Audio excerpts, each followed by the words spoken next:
Welcome everyone to our deep dive into the book of Joshua. Yeah. It's a wild ride from start to finish. Oh, absolutely. This book is about the Israelites finally, after 40 years wandering in the wilderness, they're finally ready to All right. enter the promised land, and Joshua is the guy to lead them. What a story. And it's not just about entering the land. We're talking miraculous river crossings, Oh, yeah. epic battles. The whole land needs to be divided amongst the 12 tribes. And one of the things that I find so fascinating about Joshua is it really tackles those themes of faith and leadership, Yeah. obedience in such a raw and honest way. I love that. I think there are so many good lessons for us today. Absolutely. Okay, so let's jump right in at the very beginning. Okay. Israelites crossing the Jordan River. Yeah, right off the bat, we see Joshua getting this direct command from God, lead these people across the Jordan into the land I'm giving them. Whoa, what a responsibility. Talk about pressure. Right, and I mean, this isn't any ordinary river crossing. Oh. The priests, they're carrying the Ark of the Covenant. Yeah. They literally lead the way. Yeah. And as soon as their feet touch the water. Boom, the river stops. Right. It's incredible. Picture this massive river suddenly parting the riverbed dry. Yeah. And this whole nation of Israel walking right through it, led by the Ark. It's such a powerful image. Oh, it's awe-inspiring. It is. But what really strikes you about this event, beyond the sheer spectacle of it all? What stands out to me is the emphasis on remembering. Okay. They took 12 stones from that riverbed as a reminder of God's faithfulness. I would like that. It's like a monument, to this huge moment in their history. Right. A tangible reminder that even when things seem impossible, faith and obedience can lead to extraordinary outcomes. Exactly. And that idea of remembering, I think that's going to echo throughout this entire book. Oh, it definitely does. And it's interesting to think about the role of water in this story and in the Bible in general. Right. It can be a barrier like the Red Sea, years earlier. But here with the Jordan, it becomes this passage, a way forward into a new chapter. Okay, so they've crossed the Jordan. They're in the promised land. What happens next? Well, they encounter their first big obstacle, the city of Jericho. Ah, Jericho. And the instructions for conquering Jericho were a little unusual, you could say. They were very specific and unusual. Yeah. Why do you think God chose this particular method? Yeah, that's a good question. Like, what does it tell us about faith and obedience? Well, they were told to march around the city for 7 days, priests blowing trumpets, Right. and then a shout to bring those walls tumbling down. It almost seems too strange to be true. Right. But I think that's the point. It emphasizes their complete reliance on God, not their own strength or military tactics. It's a complete surrender to the seemingly absurd. Yeah. Trusting in something beyond human understanding. I love that. And in the middle of all of this, we have this fascinating story of Rahab. Oh, Rahab, yeah. Her story is incredible. It really is. It challenges our assumptions about, who God chooses to work through. For sure. Here's this Canaanite woman. She's marginalized by society. Yeah. Yet she shows this remarkable faith and courage. She recognizes the power of the Israelite God, even though it means going against her own people. Yeah, she hides those Israelite spies. Right. And because of that, she and her family are spared. It reminds us that God's grace extends to everyone. Yes, even those we might consider unlikely. Absolutely. Jericho, it was a victory for sure. Yeah. But as we know, the path to claiming the promised land wasn't always easy. No. And that defeated Ai, it comes right after Jericho. It's this stark reminder that obedience is key. So important. Achan's sin, taking the plunder from Jericho against God's command, had huge consequences for the entire community. Right. It shows that even what seems like a small act of disobedience can really impact the whole group. It highlights that communal responsibility. Yeah. Accountability. Exactly. And the Israelites' response is crucial. They repent, they hold Achan accountable. And they eventually conquer Ai through strategic planning and obedience to God.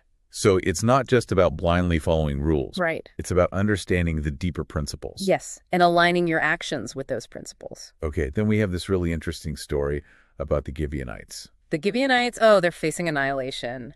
And they come up with this clever plan. Yeah. A little deceptive, but clever. Not very deceptive. They trick the Israelites into making a peace treaty with them by pretending to be from far away. They really went all out, the worn-out clothes, moldy bread. The whole bit, yeah.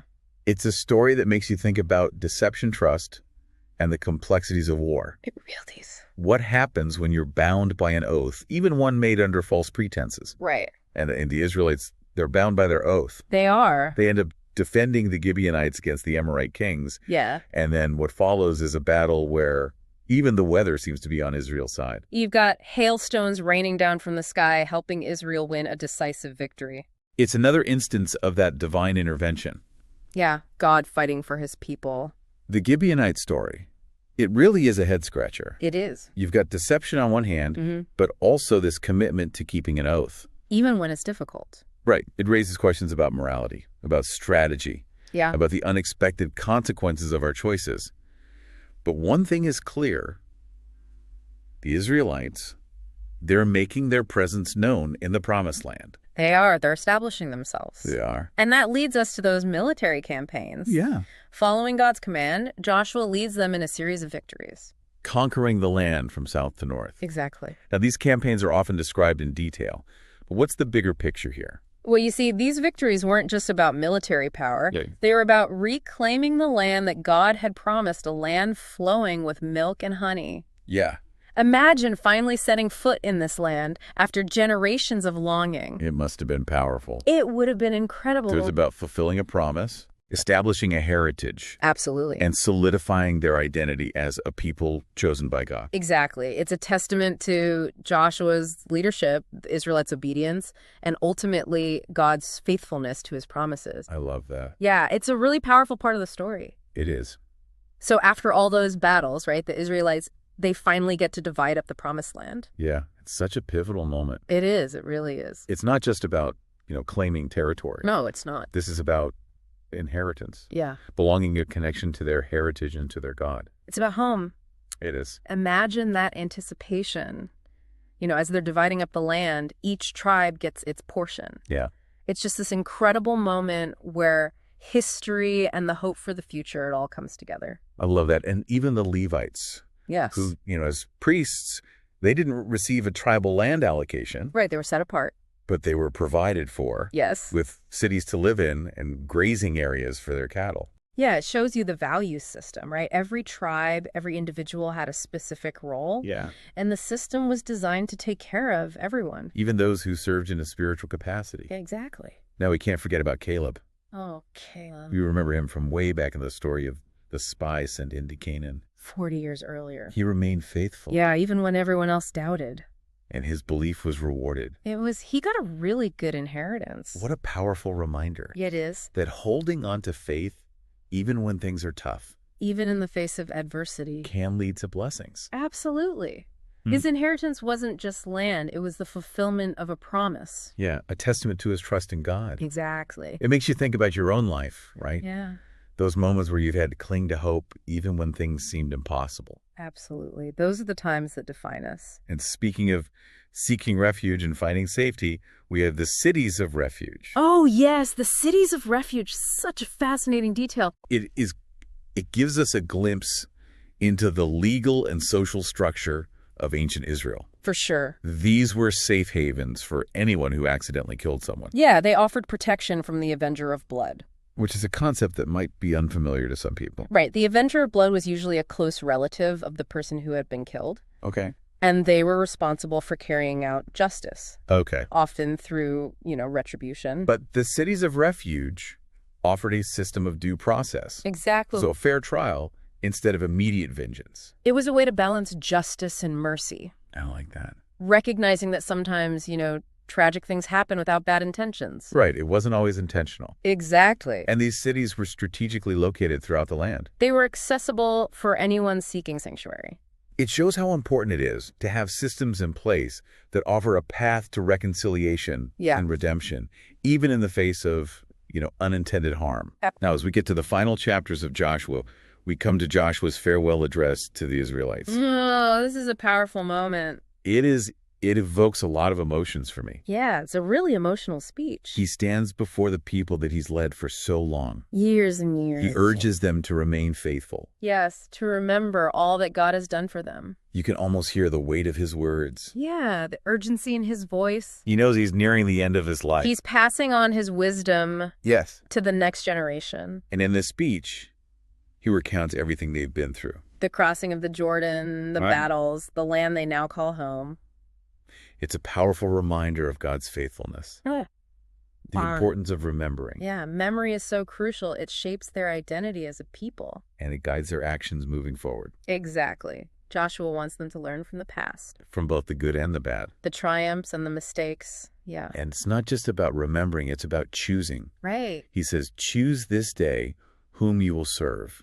As for me and my house, we will serve the Lord. Such a powerful declaration. It is a call to commitment. To faithfulness. He's leading them not just into the land, but into a life devoted to God. And with that, we come to the end of an era. Yeah. Joshua, the leader who brought them through the wilderness and into this new land, dies and is buried. He leaves behind a powerful legacy. Of courage, faith, obedience.